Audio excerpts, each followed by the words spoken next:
All right, what's going on, everybody? Welcome to the Accountable Love Podcast, where love means being accountable.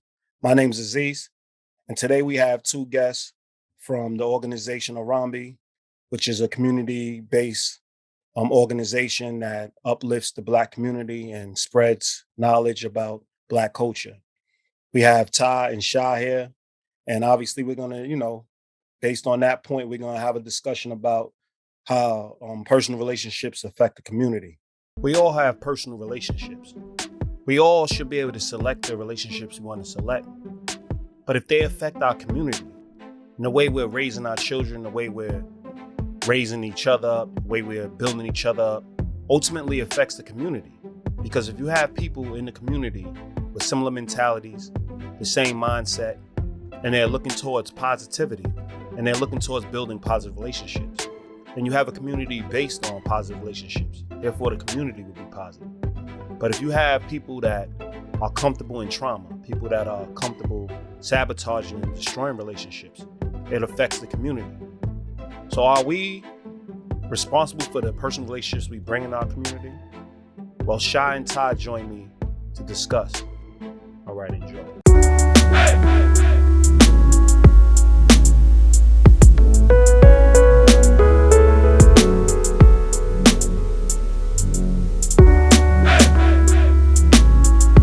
So,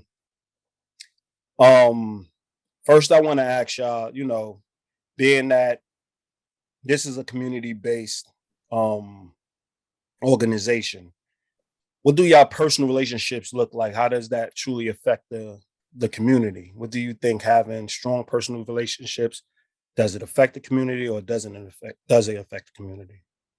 Or it doesn't affect the community, excuse me. I feel like it's an individual when it comes to the community, it becomes individual. Mm-hmm. My personal opinion, and the reason why I'm saying this is before the organization, Ty and myself were already very close friends. Okay. We attend the same church. We met in church and we've been friends for about 10 years now. So before the organization, we had already had a very close friendship. I reference him as my brother, reference me as his sister. And then when he started the organization, people came on, and I think, some of the problem that we had is the people that came on into this organization, most of us were already very good friends. And I think bringing them in as a friendship level, because we were calling each other bros and sis, and I think bringing people in as a friendship level gets misconstrued sometimes when it comes to running the organization. Okay. But I think that, for me, I always say it's an individual thing. Like, and Ty can back me up on this. I always say I'd rather leave the organization than to, not have my friendships. Okay. Because to me, even though I'm in the community, we're all in the community, I still feel like you can do community work without being connected to any one-based organization. Friendship to me is more important than being connected to the organization. Okay. All right. So I feel like it's all how you choose to feel about, where your level of friendship, brotherhood, sisterhood is, and where you choose to put the organization. I think it's an individual feeling or individual emotion. Okay. Yeah, I piggyback off of that too, because I think that the elements of what we do in Harambee, we had to be very, and I made this clear with the board, we had to be very unapologetically Black in what we was doing. Okay.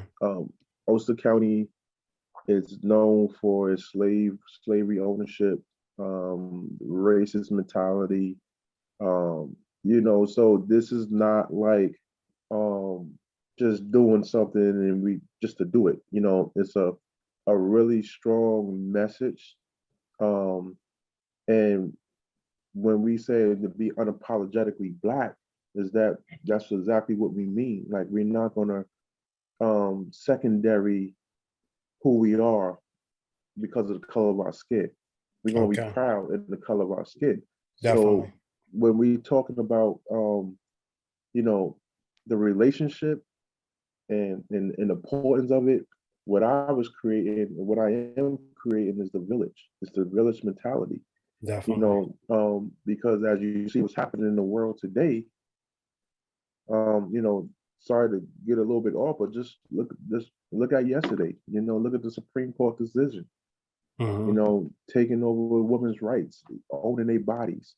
And this is why I say it's so relevant that we stand in our square, stand in our space, especially as Black people, because the attacks are happening and it's right in our face. And no one person could do it by themselves. No one person. So either we create this village and start building our foundation together and be prepared for what's coming, or we suffer, what's coming and we handle, how we handle it. But I believe that this is really looking at what's happening. This is really making it very important that we come together as the village. We stand together. The relationships is us. We are the relationship. We the village. Definitely. And in that village is how we protect and take care of our own, because it's really getting ugly with these mass shootings and all this other stuff. We are literally being targeted again.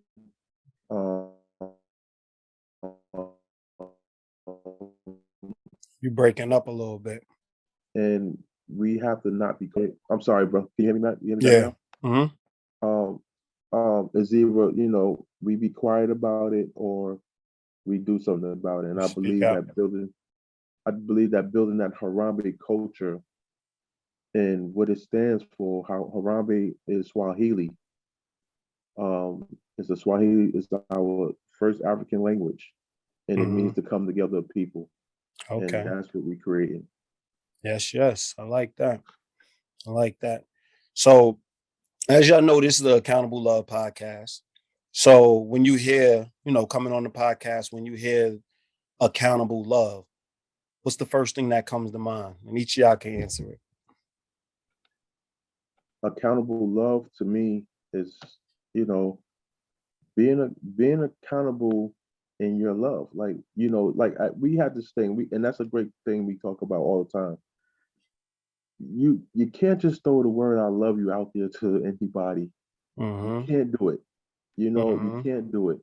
And it is, and that word "love" just on the opposite side of hate, right? Those are powerful, right? And your love is sacred. It's sacred to you. And where you share that love at, you better make sure that's what it really is. And in that is your accountability.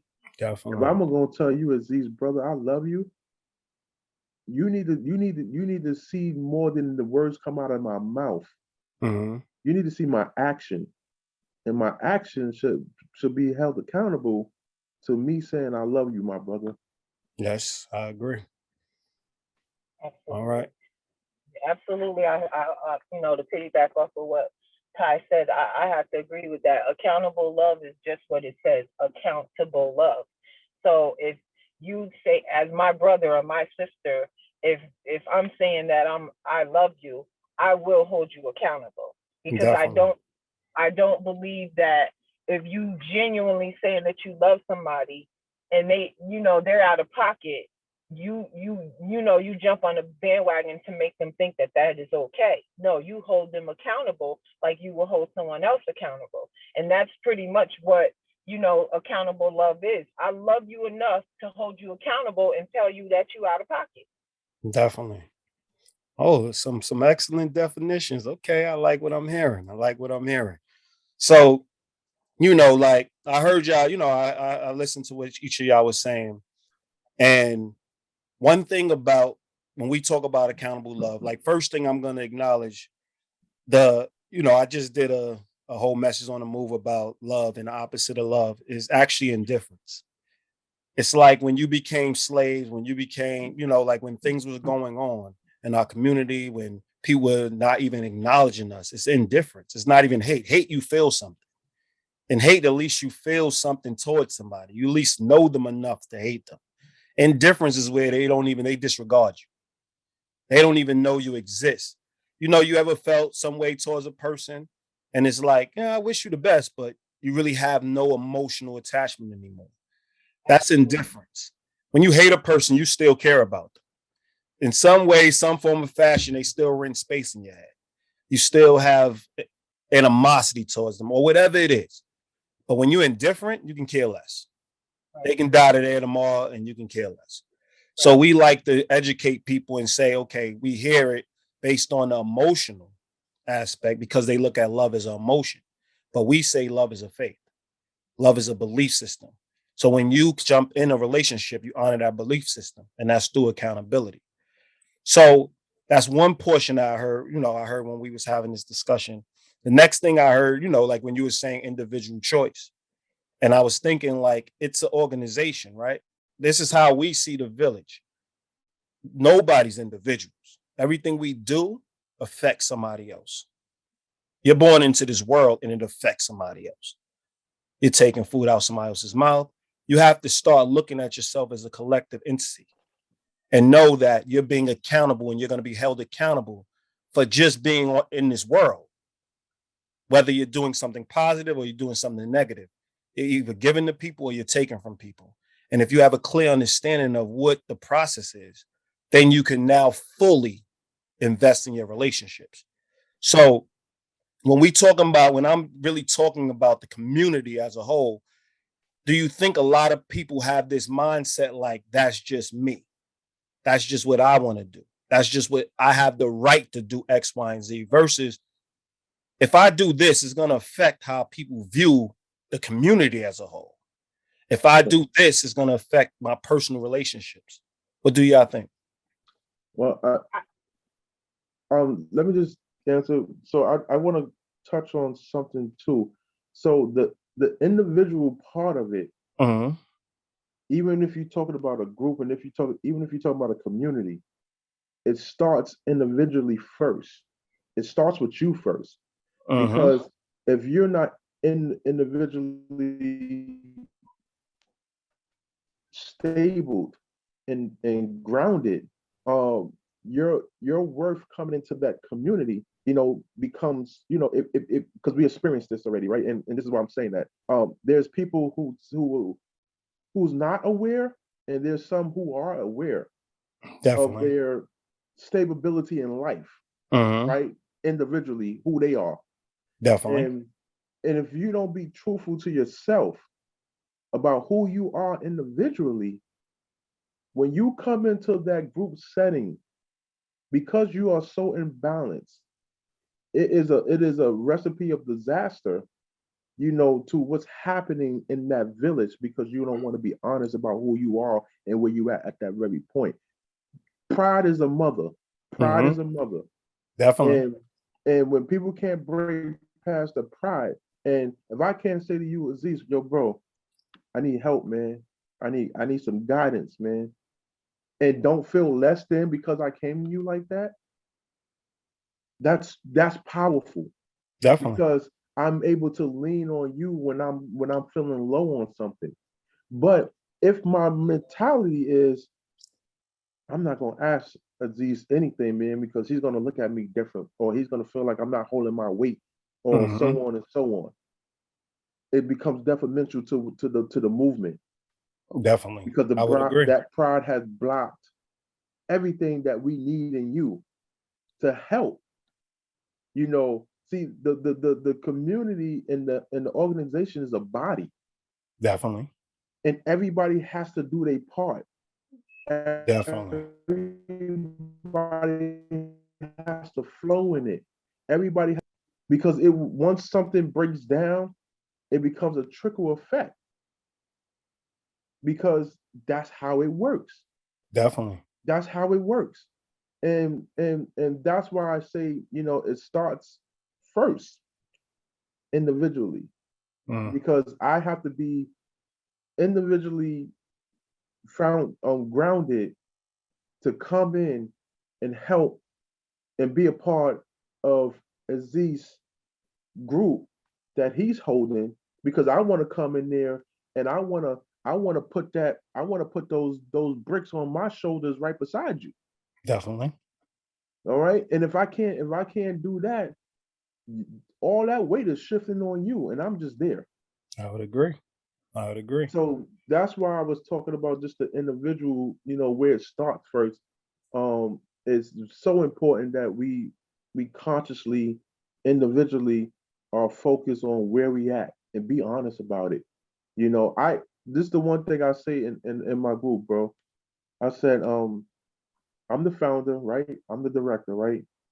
But I tell, the board, we're all leaders. There is none of that. There is none of that. There is no asking me. No, listen. If you are a great carpenter or painter, and you know that the building needs to get that done, bro, go get it done. Go get it done. When somebody walks in our meeting, I don't want them to determine who's in leadership here. We Okay. all are. We all are. And that's how we uplift each other, to make sure everybody has a stake in the organization. Shay, you want to comment? Or you got something to add to that? Before I comment, I don't want to, Well, Ty put it excellently, but I also feel like when it comes to community, first of all, in the organization, you have to be equally yoked. It's not gonna work if you're not equally yoked. If you're in an organization and y'all don't have the same mission statement, you believe something else, that person believes something else, it's not gonna work because you are not equally yoked. I would agree. And our experience within our organization is, you have to be, my most important thing is self-awareness. You have to be self-aware of within self. Definitely. Self-knowledge is the best knowledge. And when you have self-knowledge, you won't accept anything, you won't allow anything, and you won't take anything. Definitely. And being in this organization, and before this organization, I was connected to another organization, which was a whole different genre from what I'm connected to now. And you can see the pros and cons of both organizations, and you can also see the evilness within one organization over the other organization. You know what I mean? And definitely. A lot of times when you're connected to an organization, and Ulster County has a lot of different organizations, but if you're not self-aware and know what it is that you stand for and who you are as a person, then it'll be you're connected to an organization and you're just connected to it. There's no I'm connected to this organization. I'm on the board of this organization. I'm volunteered. I don't get a funding for it. I don't get paid for it. Everything that I do within this community is my personal time that I give to my community. But being here and being connected and working with other organizations, you see the griminess, you see the evil, you see people being connected to something just for money. You see someone stabbing their brother and sister in the back to get ahead. You see people pretending like they're doing for the community. You see all that. And if you don't have self-awareness and knowledge of self, you'll get caught up in that. You understand? Definitely. So you have to be able to understand who you are as a person, and pretty much when you're in the community, always living your truth. Because listen, my favorite saying is, the community don't change. If the community ain't feeling you, they not feeling you. If they feeling you, they feeling you. If they're going to support you, they're going to support you. They usually always stay the same. It's the organizations and the people within the organizations that usually change. Okay. You gotta always stay and I'm only speaking because of what I deal with within Kingston, New York. You know Definitely. what I mean? So you always gotta keep knowledge yourself, because if you keep knowledge yourself, you're not accepting anything. I would agree. And nobody can just stand in front of you, like Ty said, I'm a Black woman first. Mm-hmm. I'm for my people. I love my people. So I'm a Black woman. So because I do have knowledge of self, I tend to get in situations a little different than other people, because I'm not going to sit and allow anybody to just say what they want to say to me and not have a word for myself. Definitely. You know, and you have to show self-worth. You have to. And sometimes people look at it as like, you know, we'll put it out there. I've been labeled a bully. I've been labeled, you know, angry Black woman. You know, we've been labeled, and that's, you know, and that's because I'm labeled the angry Black woman because I can stand up in a room full of Caucasians and tell them how I feel and be okay with it. Definitely. And not be afraid to lose anything. And that's, you know, I you know, I notice in this community, when it comes to, you know, our people, that's what it is for them. It's a fear. They're afraid to lose something. You know, and I always have this conversation with Ty about, you know, I believe in a higher spirit, and I believe whatever it is that God got for you, no man can touch nor take. Definitely. You feel what I'm saying? So I'm not afraid to lose. So that's why I'm not afraid to speak how I feel and how you made me feel. And sometimes that comes across as I'm this aggressive Black woman. And sometimes it comes off as, you know, Tyrone is a bully, or he's an aggressive Black man. Definitely. You know, and knowledge yourself is the most important thing, and be aware of who you are, and you won't accept any and everything, and you'll hold people accountable and have people hold you accountable. Definitely. I mean, self-awareness is definitely a part of the process.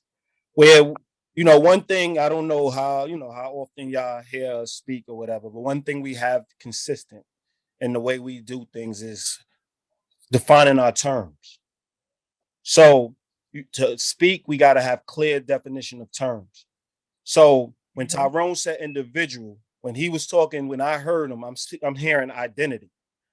Like, we separate identity and individualistic thinking. You get what I'm saying? Having an identity is what you was talking about, Sha. Having a great sense of self. What you was talking about, Tyrone, having a understanding what you bring to the table. That's having an identity. But a part of who we are is connected to other people. And when you're not individualistic or have an individual thought process, then you are aware of that. So you now know a part of your identity is connected to your parents. A part of your identity is connected to your siblings. A part of your identity is connected to your friends. A part of your identity. So you don't just go out and do whatever you feel you want to do if it's going to affect the overall whole of the relationship. Or in your case, it's going to affect the community, or going to affect or get frowned upon amongst the community. You see what I'm saying? Because you are representing, just like you identified yourself as a Black woman. That holds its own separate understanding, because you're not the only Black woman. So when you walk in a room, you're not just representing Sha, you're representing Black women. But when we have basically what you spoke about people chasing money, people stabbing people in the back, that's individualistic thinking. And that's all I was saying as a part of, you have to first understand that you are your separate identity, but you're born into people. That's never going to change. I totally agree with you on that aspect, and that's the difference breaker that Shai was touching on, right? Because even in that process, you have doers and you have non-doers. when you are a doer, you will make people feel a kind of way because the procrastinations of others brings turmoil. Definitely. And it's not too much about what you're doing as a doer. It's more about the procrastination of the individuals who are procrastinating and use other tactics to, bring that turmoil or to point out or to, all this other stuff. So real quick, Aziz, I'm from Harlem. Definitely. Right? I'm from Harlem. Been up here in Kingston 22 years or whatever. Okay. There's a rich Kingstonian community here, right? They have pride in being a Kingstonian. Now, when I run the first African American festival here, that was because there was no celebration of our culture here, and the culture here is so rich. With the enslavement here, our people built this whole town, literally. And so, me being from Harlem, you grew up on one of the biggest African American festivals in the nation. Definitely. It's a no-brainer for me. Like, yo, if y'all not gonna do it, then I'm gonna do it. Yeah, somebody got to do it, right? Build it. That was my take. That was my thing. Now, I did my due diligence to try to go to the Kingstonians here and say, hey, y'all want to be a part of this? I'm gonna do this. Let's do this. I mean, they was like, nope, they ain't gonna let you do it. That ain't gonna happen. Nope, nope, and no. That's all I got. Right? To the point where I'm like, you know what?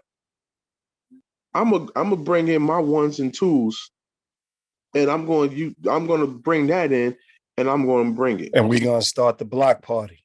And that's what we do.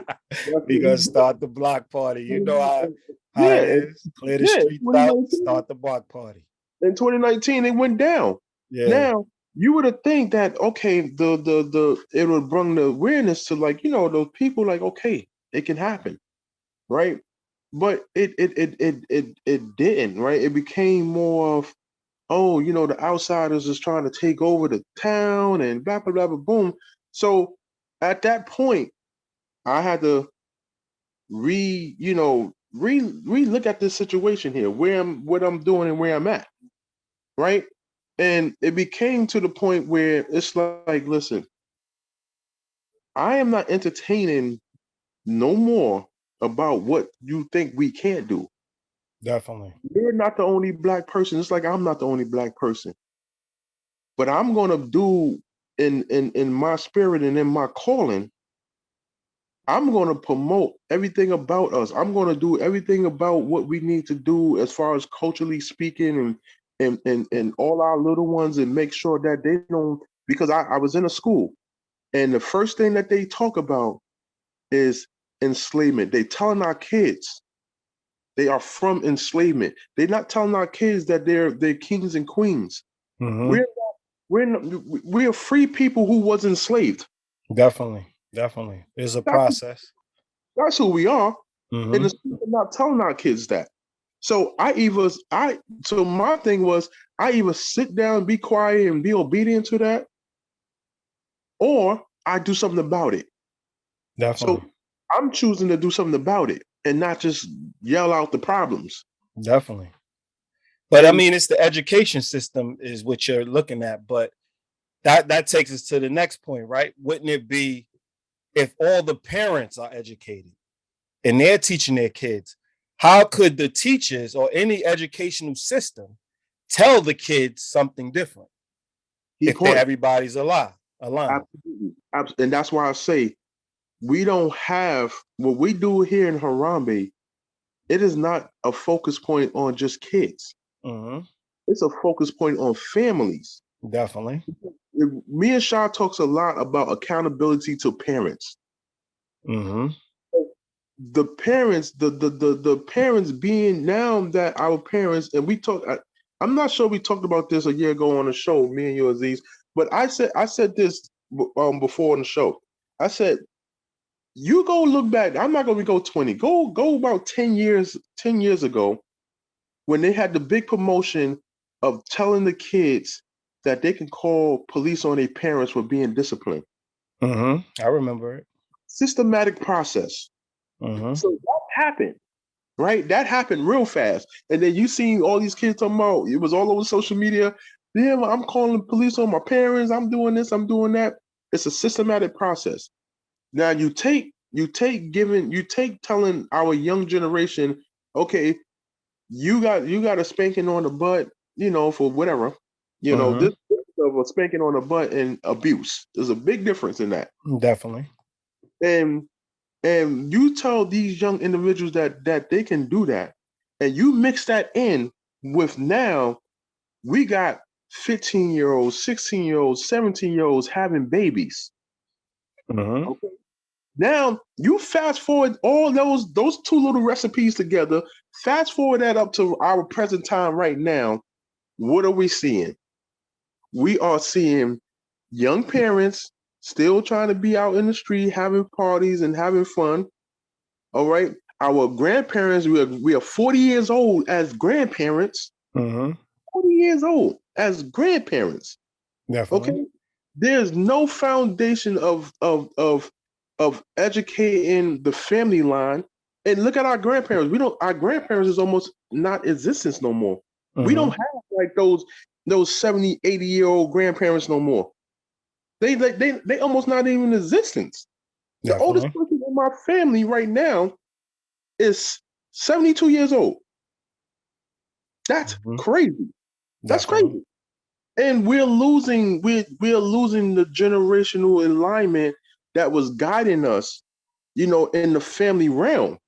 Because there was the grandfather, there was the grandmoms, then you have the fathers, and we had that generational line, and we don't have it no more. So our kids are running out here free. And they're in survival mode hard. Definitely. So when they're in that survival mode, that's where you get the gunplay. That's where you get the robberies. That's where you get all the stuff. It's been there, but not at the magnitude of our young generation that we're seeing today. And what we're seeing today is that our young generation are out there on their own. They have no guidance. You can't even talk to them no more. They will pull a gun out on you in a heartbeat. Because this is the world that they're in right now. Definitely. And I love and this is why in that matter, bro, is why I say we have to put out in their face. This is why we're not behind doors. We have a building, but all our events is out in the streets, right? Directly in the hoods, directly in it. Because everybody do everything outside of this, but they don't come in no more. Because they're afraid, number one. They're afraid to come in. And two, it's very important that we do address the families, not just the kids. Because I experienced this myself, bro, when hearing a class and they talking about, enslavement and the Africans. And I'm sitting here saying, well, if I'm an adult right here standing in the same room, I can imagine what these kids are thinking. Definitely. Not one time. Kids are thinking what the adults are not telling them now. So that's their first time hearing it. I mean, yeah. Yeah. So it's I'm not going to say I have the answers to it, but what I'm saying is that, bro, you are 100% correct. It's our in-house is broken. And I always say, man, we're in great danger. We're in great danger. I mean, it's a cycle of delusion, to be honest. Like now we're the parents, right? Because I used to talk to my grandmother all the time. We thought that teen pregnancy was bad at our age. And we think now it's bad. No, when they were young, they were breeded to have kids. She was having kids. Her friends was having kids at 12. So we think it's worse now, but it's actually better now. Because at some point, they weren't even being educated. The women weren't even being, they weren't even being looked at as a perennial part of the family. They were just breeded to have children.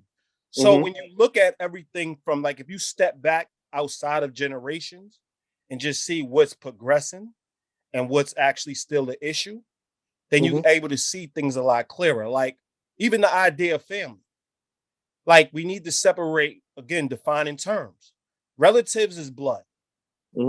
Relatives is blood. We don't have things in common with some of our relatives, which is okay. Absolutely. Which is okay. Like they want to do this person wants to do this because we haven't built a relationship.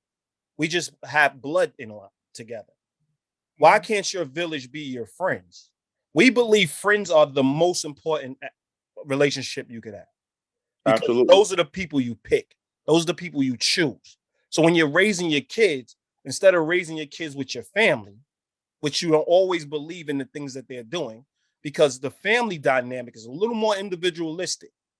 Because your brother wants to do this, your other brother wants to do this. Everybody has a different, it's not, the way it's governed is not the same as when you now start hanging out with your crew. Mm-hmm. Your crew is governed different. Mm-hmm. Everybody has similarities. Everybody has more likeness.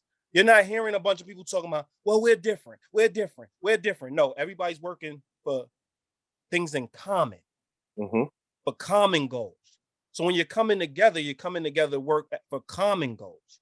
So when we're talking about the community as a whole, I think what's being passed down constantly is this idea of family, and people are being stifled within the family because they have to honor a family goal that they didn't sign up for, versus now figuring out how can we now promote positivity and having everybody unite and doing what they want. I'm not saying your family's not still your family, but let's be honest.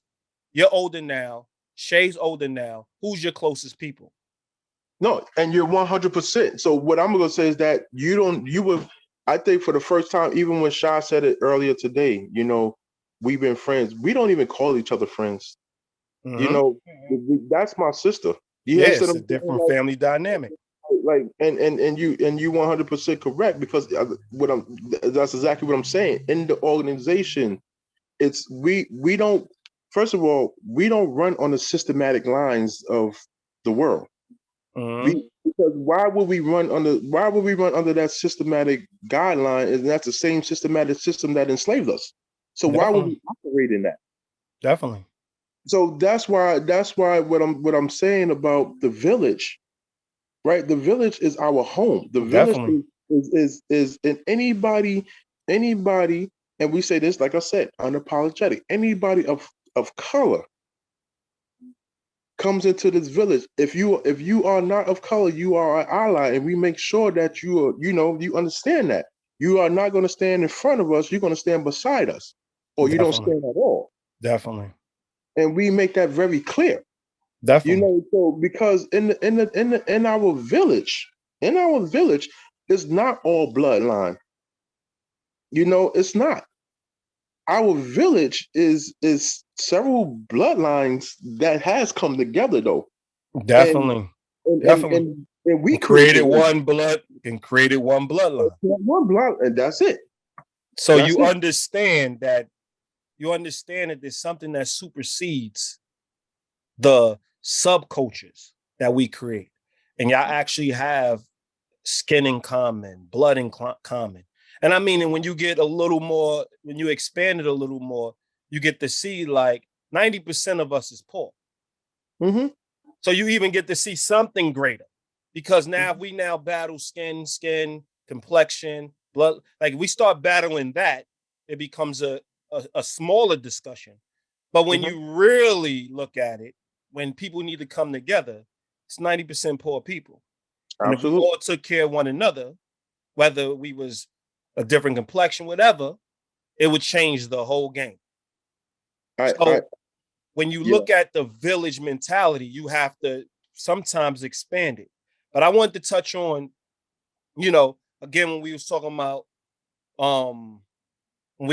defining terms, and it's important through an organization, like I was saying. And I heard you mention like everybody being leaders, everybody, in their own right. That person may be a carpenter, that person may be this, and then you talking about pride, right? A leader is a responsibility, right? So I know in our organization, we identify leader. Leadership is a person who's charismatic and is in the best interest of the whole. That's their main responsibility. It's a role. It's not necessarily like you're talking about it more as a mentality, right? But when we talk about an organization and defining roles, the leader is the person that is always privy to what everybody's doing. So they make sure to keep everybody on the same page. Versus the carpenter is just focused on being the carpenter. So he won't be that person won't be the leader of the organization, but they will be the leader in their role. Right. That's what you're saying. That's exactly what I'm saying. Okay. Like it's clear in my organization that I'm the leader of my organization. Okay. Clear. And but what I do is that I don't need to emphasize that amongst my circle. Okay. My circle understands, I protect my organization. I protect the people in I'm the protector of my organization and the people that's in it. My recommendation is to find a protector. What I'm saying is that because of what we do, as I said earlier in the show, because that we are all Black organization, we are constantly under attack, and we of course, we are constantly, and it's not even it's not even white folks, it's our own people, right? And so what I'm saying is that I have a responsibility because every individual in my organization, I personally went to and asked them to be a part of this, like personally, definitely, and it was my vision that I shared. And what I said to them was, I have a vision. And what I need is you all to help me bring it out of my head. Definitely. And into our community. Which is a great way. That's great leadership. That's great leadership. Mm-hmm. So on top of like Shy is a guru in public speaking, right? Yeah, I can say she's a guru in public speaking, right? So my thing is, when those opportunities come, and those, because everybody always want the face, right? Everybody always want the face. And what I would do is go to Shy, and if that's what it is, Shy, we have the public speaking event. I need you there, sis. Go handle that. Definitely. And because a lot of things come to me, and if I don't share it with the board, they probably would never know, because they, the way the systematic thing works, they're gonna call a face. Whoever the face is who they're gonna ask to participate in many things. Definitely. So it's my duty and my due diligence as a leader of this organization to not just have the community in our space just think that it's just me.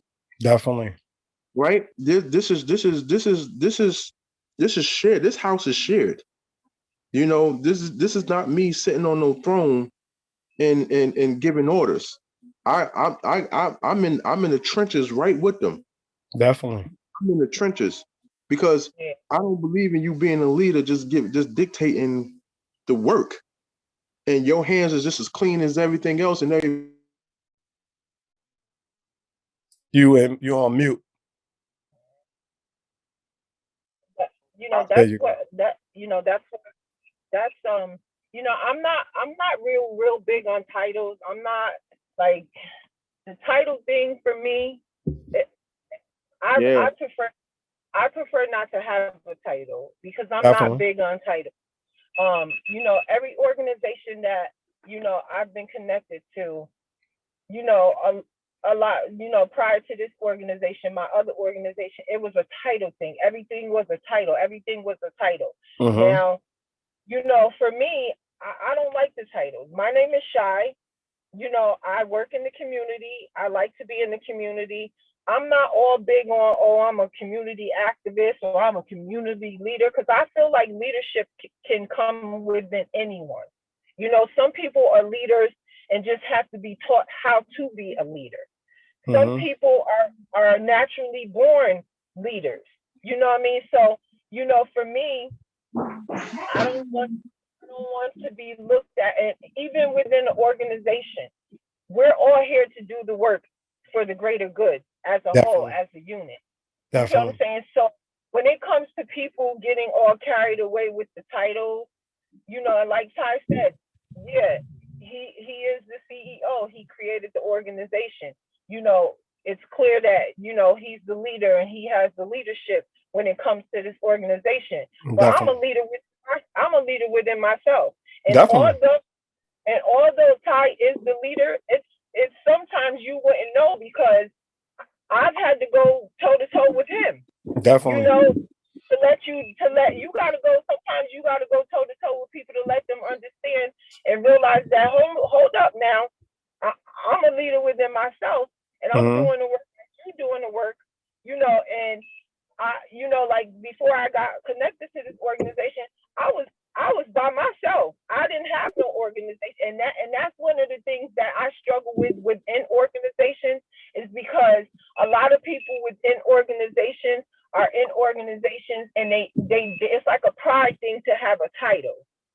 You know, it's like, oh, I'm the leader, so it's a pride thing for me to tell this person what to do. You know what I mean? So that's why I'm not big on the whole titles and everything. You know, I'd rather go out there and do the work and just do the work. Don't give me a title. I don't need to be taking pictures every time. You know, every time I speak, I don't need to be in the camera. I don't need to be seen.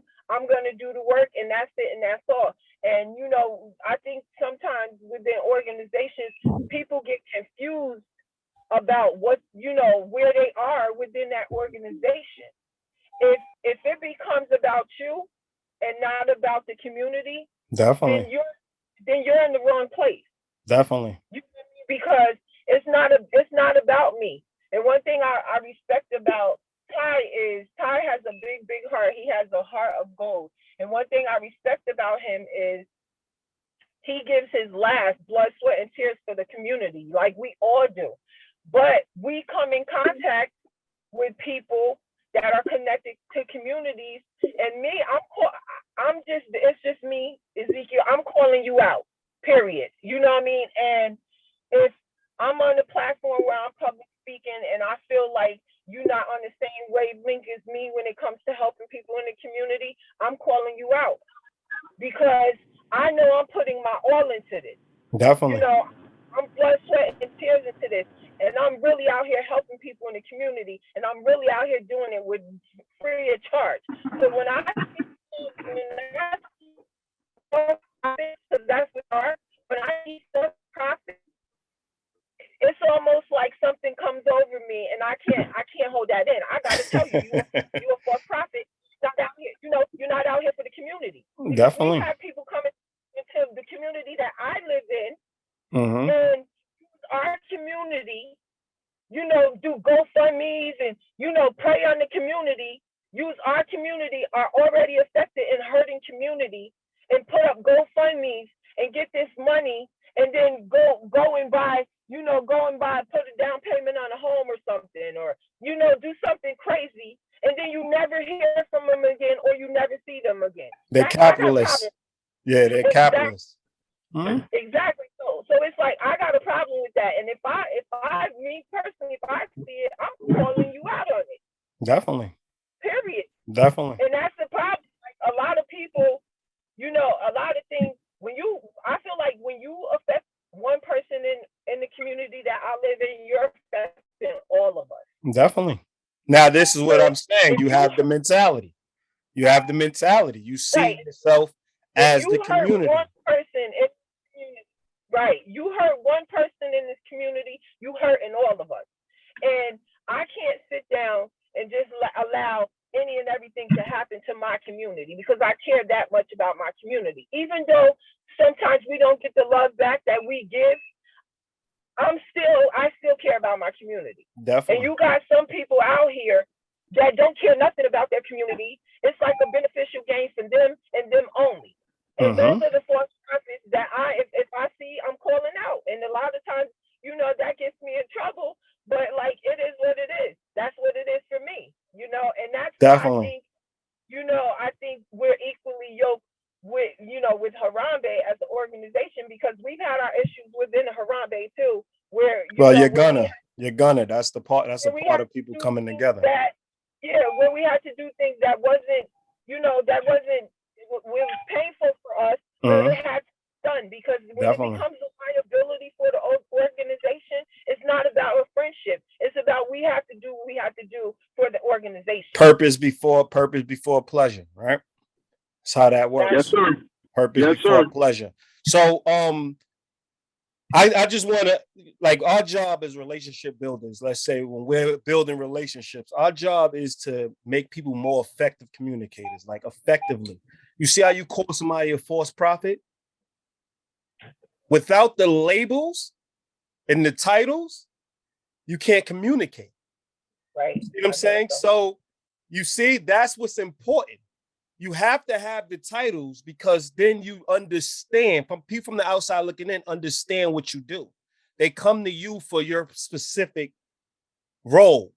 They go to Tyrone for a specific role. It's all relationship building. You're not going to say pass the salt and somebody pass you the pepper.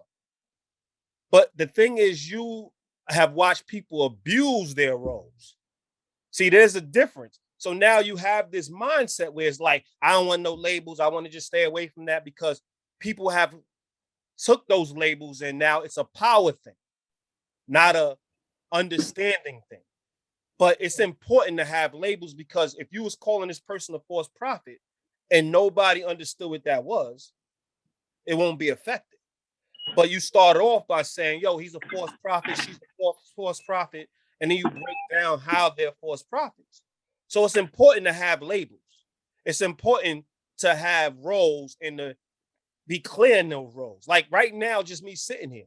Tyrone is the CEO, the founder. So I'm telling him, why would you be the protector? Because if you're in the front and you're the foundation and you get shot, everything crumbles. Like, you're the person that started this. So you do want to have protectors that are going to support you in the role to make sure that you can do all the back end work, to make sure that you keep everything together, because they are roles and they understand that. Whereas I think you're a protector. We always say there's 4 types of people you have around you: a nurturer, a protector, a leader, and an organizer. If you have those 4 people in your circle, in your village, everything goes together well. But everybody needs to know their role. You're a protector. Everything in you, when you see something under attack. Yeah. Oh, yeah, definitely. Everything in you, when you see something under, see, Tyrone might be like, yo, let me really position this. Let me really see this from the full scope. You're like in the moment. You're like, no, we need protecting now. So you would be the protector. So that's why he would come to you like, yo, listen, I need something taken care of. I can trust you. And he can send you out there knowing that you're going to protect the organization. You're going to protect the integrity of the organization, and he doesn't have to be there. A nurturer might not necessarily, they feel everything. A nurturer is like, I just want everybody in sync, everybody together, and let's not argue. Like, they're more of the peacemaker. Like, I'm trying to get peace all the time. You're not doing that. You're trying to get peace, yes, but you're unafraid to have conflict to do so. So see, right. Like, I'm able to narrow that down and break that down based on hearing y'all speak. And that's what is missing in our communities. Everybody's running from labels. Everybody's running from judgment. Everybody's running from all these things that are beneficial. How could you hold people accountable if you're not judging? How could you hold people accountable if y'all don't have labels and roles? If you fully don't understand who a person is and what they bring to the table, how could you employ them in your organization?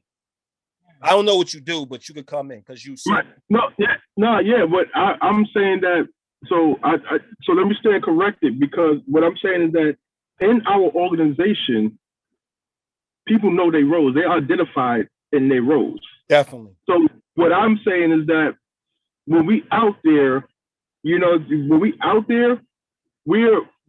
in our roles. Like, when we sit down and meet and have our meetings, see me, I'm a damn Rottweiler. You understand what I'm saying? Like, I am like, Shy is the female me, literally.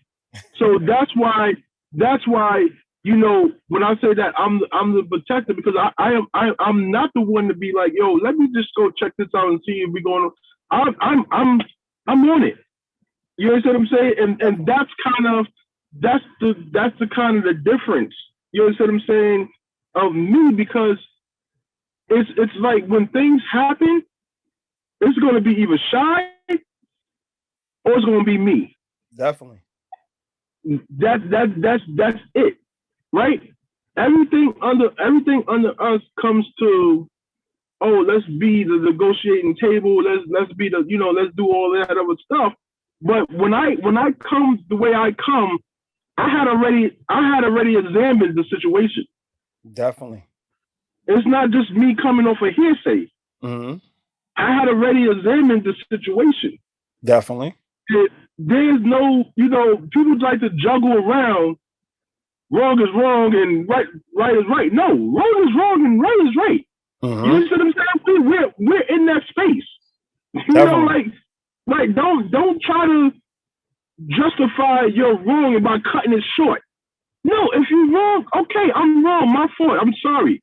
I'm gonna do better in that situation. But don't try to cut that off. Like, yeah, I know, but I was wrong. But nah, it's no but in that. Definitely. Definitely. Own it. It's okay. We all still make mistakes. I'm not saying that I was never wrong, or things, or my decisions wasn't always right. Mm-hmm. I'm not saying that, but if Shy knows, like for instance, I'm going to put us out there, eh? There was a situation in the organization with members of my organization, right? I was so pissed that I had to evaluate the situation. I pulled Shy to the park. I said, listen, me and you got to talk. We went to the park and we sat down. We chopped it up, right? I gave her my truth. I told her what I was unhappy about, and I told her my expectations of her. Definitely. In the situation. And long story short, when we walked out of there with an understanding that I know that we would never have to go back to. Because we walked out of there with clear clarification of who we are to each other. Definitely. And it needed to happen. It's a must. It's a must. I agree. It's a must. Conflict is a must. It's a positive. Mm-hmm. So when people avoid conflict, they're destroying their relationship slowly. You have to embrace it. You have to meet it head on, and you have to make it clear. You have to definitely make it clear. Because I mean, the reason I was saying, I wasn't saying you wasn't a rock wall. I'm saying when you was a foot soldier, let's say you started out low in the organization. You was a foot soldier. You had the capability at that point to press people head on, to show that you're a rock wall. But once you're at the top, you got to now encourage other people to be rock wallers, because your job as a leader. Yes, sir. Yes, sir. Other people how to lead, because you're not going to be here for the rest of your life. So your job is to now encourage other people to lead. Yes, sir. So you have to maintain that. You can't be the first line of defense, even though you want to. Even though you're like, yo, I gotta. No, you have to find somebody that you feel can speak for you, articulate for you, and move forward, because you got other things you need to handle. You got to pick your battles differently when you are leadership. Because I'm the same way. I like to meet things head on. I knock on your door. I come to your house. I had to realize at some point I can't do that. I had to realize at some point, as I moved on the responsibility, as people started expecting, because you're going to get killed. Like, that's how it is with me, right? I know I'm unafraid.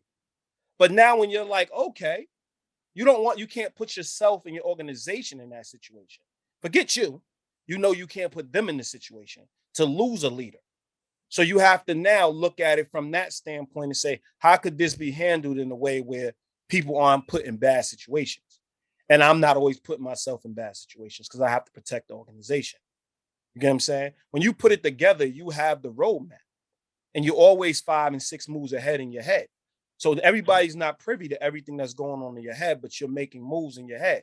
If that information goes with you, then everybody has to start all over.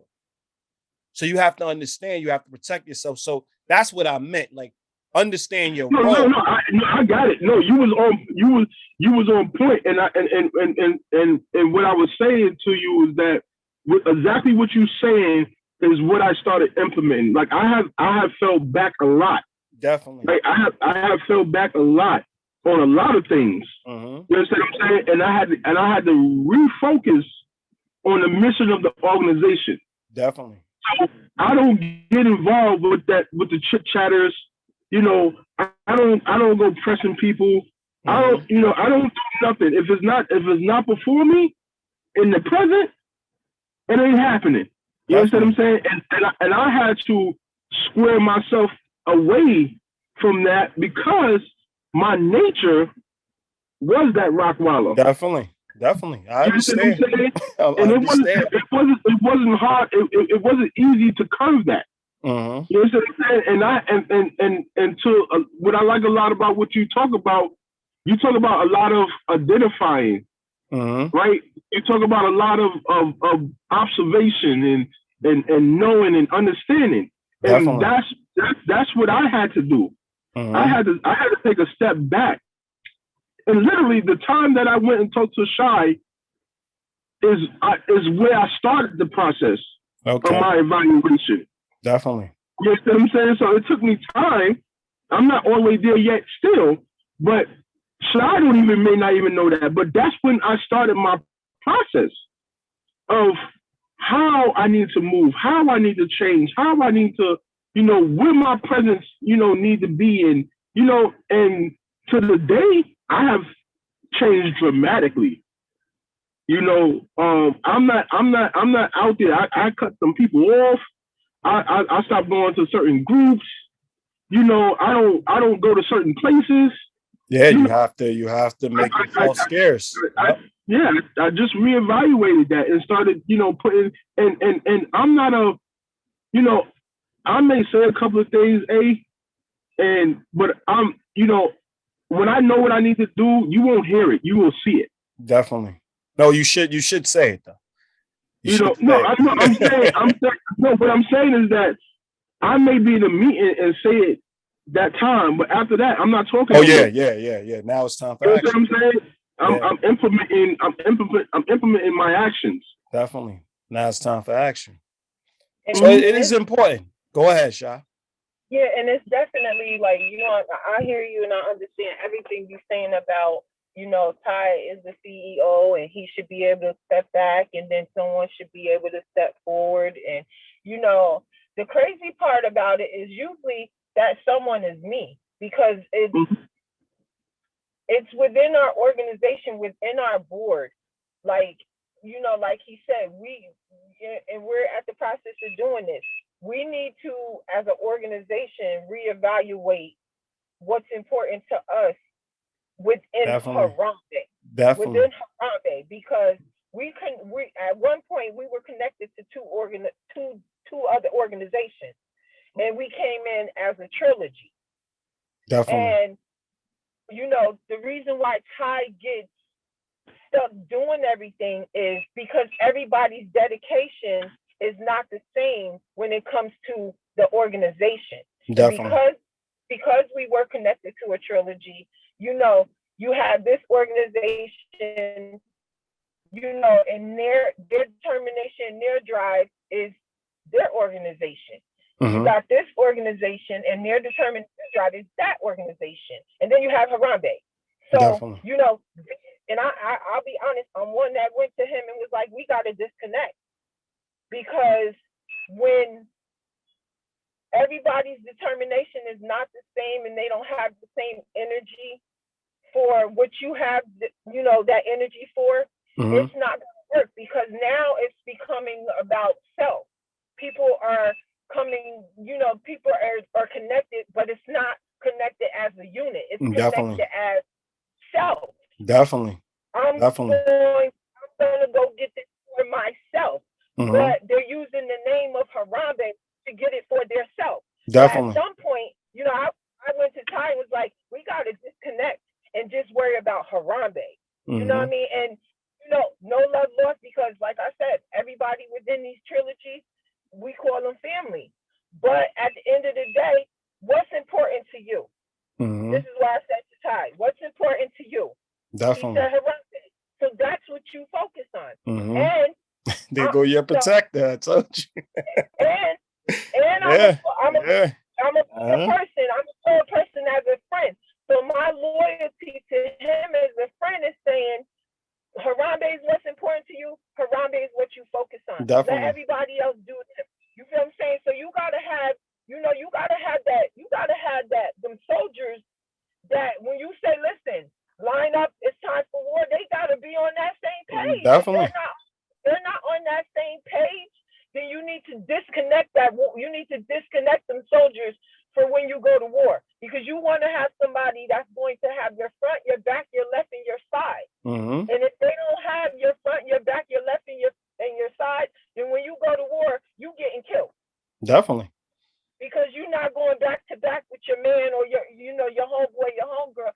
You're not going back to back with them. So pretty much you're in that war by yourself. And I feel like if you're going to be in a war by yourself, then there's no reason to be connected to anything. You're an assassin. So you'll kill anybody for the right price. Exactly. And you don't need an assassin in your organization. Better come on. And me, I'm not going to stab my brother in the back or stab my sister in the back and sit in the face of Satan and stab my brother and sister in the back to get what I want. Definitely. You know what I'm saying? I don't have that. I'm not built like that. I'm formerly incarcerated. I don't know if you knew that. I'm not built like that. I'm built on, I'm going to be on this side with my brother. I'm going to be on this side with my sister. And if my brother and my sister disagree to it, then I'm with that. You feel what I'm saying? And Definitely. that's all. We don't have that in this community. And I'm just being real. We don't have that in this community. We don't have that amongst these organizations. And that's where the conflict comes in at, because it's like people turn it into, they join, they connect to an organization, and then it becomes it's about myself now. And it's not going to work like that. So I told Ty, you got to disconnect. Definitely. It might hurt because these are people that we care about, we love, and they're our friends. But if you want to protect your organization, then that is the decision you have to make. Definitely. What are you preaching? Like the main thing what we started with, right? I was saying y'all got to be intentional with your words. Individuals. Y'all probably don't want to use that word. We are individuals. That's all over social media. I comb it all the time. I look, individual posts, individual posts, individual posts. I'm my own person. I'm my own identity. I'm my own this. That's a glaring red flag. For anybody who's building a village, for anybody who's building an organization, for anybody who's building something greater than themselves. When we're teenagers, we're worried about us. We're figuring out us.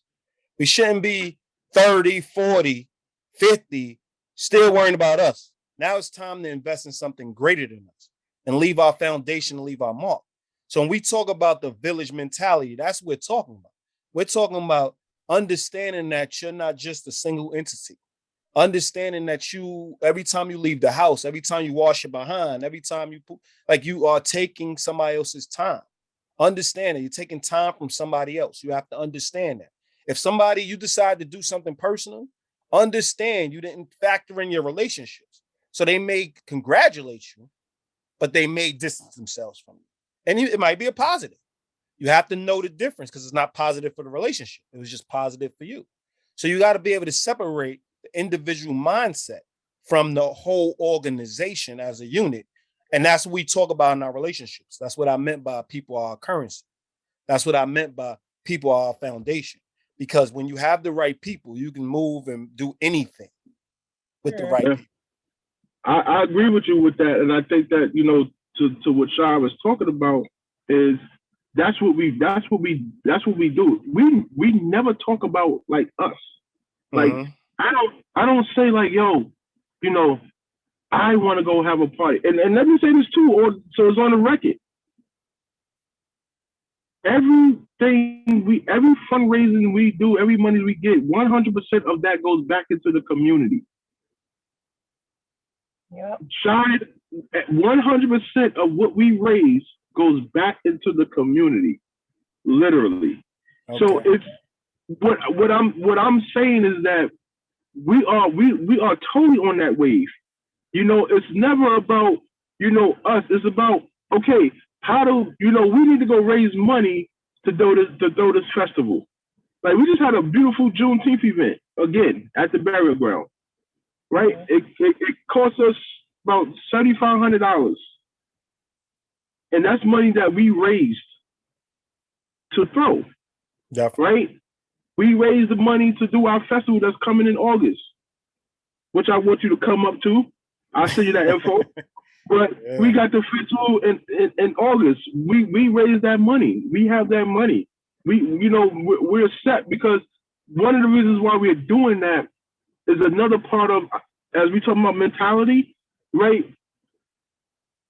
The system that's created has us thinking that we're already less than. And then when we're already thinking that we less than, then that makes us become looking for handouts all the time, right? Because we don't have the belief that we can build this building. We don't believe that us coming together, we can lay this foundation. Definitely. Because we're so programmed to believe that we're second nature or third nature, to our counterparts. Definitely. And what we did was saying, no, everything that we do, that we want to do, we're going to raise that. We're going to get that. We're going to make it happen. We throw the boat rides, the fundraiser. We throw the sipping paints. We do all this stuff to raise the money that's going to counteract right into all the events that we do every year. Definitely. The building. We didn't take no loans. We went to go raise that money and paid that building off. No mortgage. No, none of that. Raised that money with determination of everything that we knew in the power that we had to protect our ancestors and get this land that is in ownership of their descendants, who is now responsible to take care of their final resting place. Definitely. So we didn't want to go to no bank and get no loans. We wanted to raise that money, purchase this property, and be in full ownership of this land, so nobody can dictate anything to us. Definitely. About what we can and cannot do. So that was those taxes. Says except those taxes. Says we're not for profit. Okay. We're not for profit. Okay. And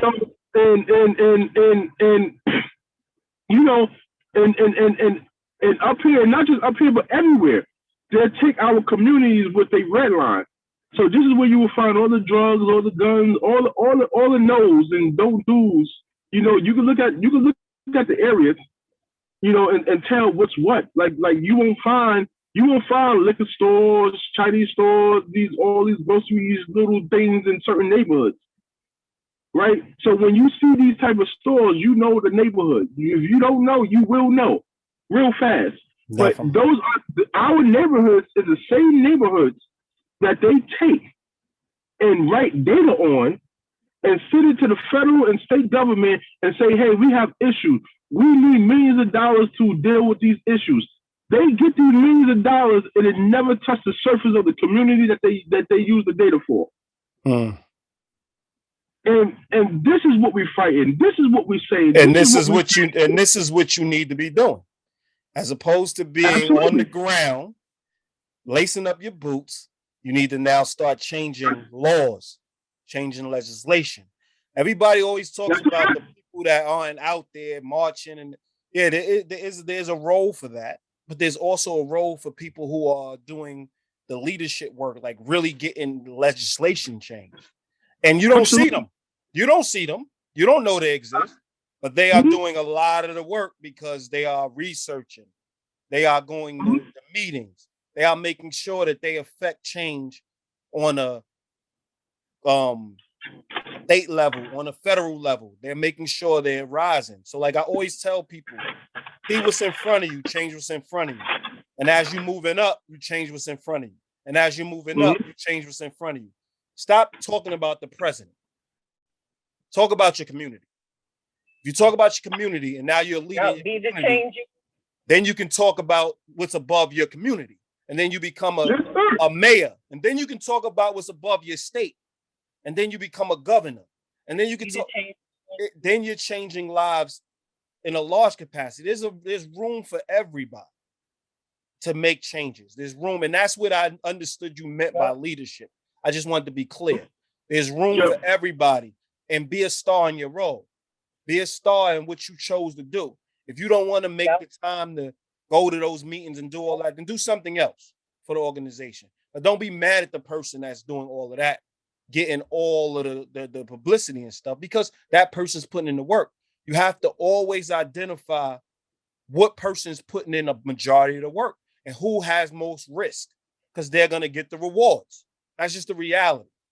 Superstars on a basketball team, they get the wins and losses. So whether they're getting all the publicity and they're getting all the money, they're getting all the headache too. Yes, sir. You get to go home to your family and nobody worried about you. They shield you from all of the gossip and all of the craziness. They shield you from it. So you got to always understand, just because somebody's living pretty financially, don't mean they're living pretty in their mind. Don't mean they're living pretty because they got a lot going on. That's a whole fact. That's a whole fact, bro. They got a lot going on. You said a lot there, bro. You said a lot there. Yeah, I mean, I understand the importance of fully understanding and looking at each other's roles and stop just envying one another. We're here to help each other. If you keep the goal a goal, we're here to move as one vehicle, one unit. And if you're not willing to move in that direction, get off the bus, because it's all about focusing. When you now say you're gonna commit, lace your boots up, commit, and be fully invested for life, because we're trying to change lives. We're not just trying to enjoy a vacation. We're trying to change lives. So when you strap up, be ready to change lives. I'm so glad you said that. Oh my God, that's such confirmation. That should be confirmation to Ty, because I said this to him, like, it may very well be we end up with 4 people on Harambee. Definitely. You know what I mean? You have to go hard. It may well be we end up with 4, because I can only count, a few of us, but it very well may be where we go from 12 to 4. Addition by subtraction. Addition by subtraction. Okay. You just said a mouthful. If you now get off this bus, and like I always use this quote, Nat Turner said, everybody ain't gonna make it. Mm-hmm. And the more we into the trenches and doing the work and with the community, I see it every single day, and I say it to Ty all the time. Everybody's not gonna make it. Definitely. Everybody's not gonna be on the same wavelength that you're gonna be on, or I'm gonna be on, or Charlene's gonna be on, or Carl's gonna be. You know what I mean? Everybody's not gonna make it. And I just named some of our other members, board members that that do the work. But everybody's not gonna make it. Definitely. So at the end of the day, that's okay. Definitely. We might have to start fresh, but when we start fresh, we're going to start fresh with people that are going to come into the organization and be equally yoked with Harambee. Definitely. And not make it a self-gratification. You know what I mean? They have to be equally yoked, because honestly, we do the work. Mm-hmm. And we do the work with less funding than all these organizations out here, and we make it look like that our funding is millions. Absolutely not. We Definitely. Just make it look like it. And we do the work. And you have them out here giving other organizations 2.5 million, like Ty said. You don't see where it's going into the community. Definitely. Like they just get the money, and then we like, well, what happened to the 2.5 million? I didn't see them do anything. I didn't see them do events. I didn't see them do fundraisers. I didn't see them do back to school programs or backpack program. I didn't see any of this. So where's the money going? So it's like, when you say I'm a protector, I am. One, because anything that I'm on, I'm giving it my 110%. I'm giving blood, sweat, and tears to it. That's the first thing. And Definitely. Second, my organization is my family. Definitely. You know what I'm saying? I call them my brothers and sisters, and every one of them can tell you I am the protector. I might be the biggest protector because I'm willing to sacrifice what I don't want Ty to sacrifice. Definitely. I mean, every leader needs one. Like you said, he is the head. He is the head of this body. So it's like, Ty, sit back, don't say nothing. I got this. Definitely. You know what I'm saying? Because it's like, I'm willing to sacrifice, because I always say to him, they can't take nothing from me because they don't give me nothing.